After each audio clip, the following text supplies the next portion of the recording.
Alam niyo ba kung ano ang nakakagulat na kwento ng painting na ito? Ang babaeng nasa painting ay si Lady Godiva. Kung mapapansin niyo, siya ay walang kasuotan habang nakasakay sa kabayo. Alam niyo ba na walang pumilit sa kanya na gawin ito? Kundi ito ay kagustuhan niya. Pero sa likod nito ay may nakakagulat palang rason kung bakit ito ginawa ni Lady Godiva.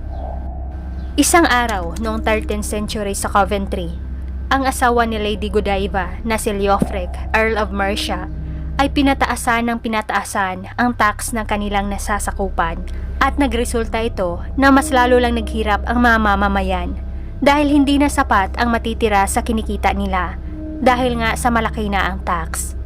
Dahil dito, naawa sa kanila si Lady Godiva.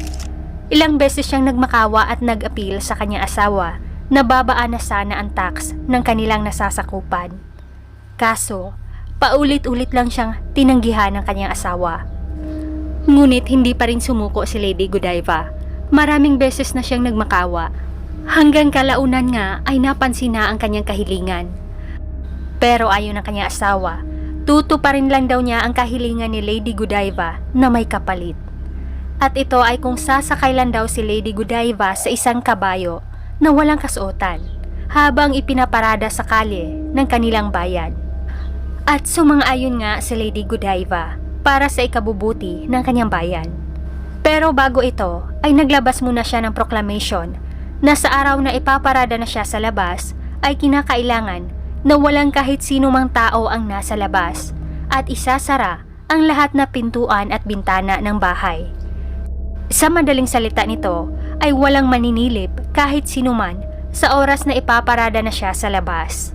At dumating nga ang araw na ito. At ito ang depiction noong ipinarada na sa labas si Lady Godiva na walang kasuotan habang sakay sa isang kabayo. At tanging ang buhok lang niya ang nakatabon sa kanyang katawan.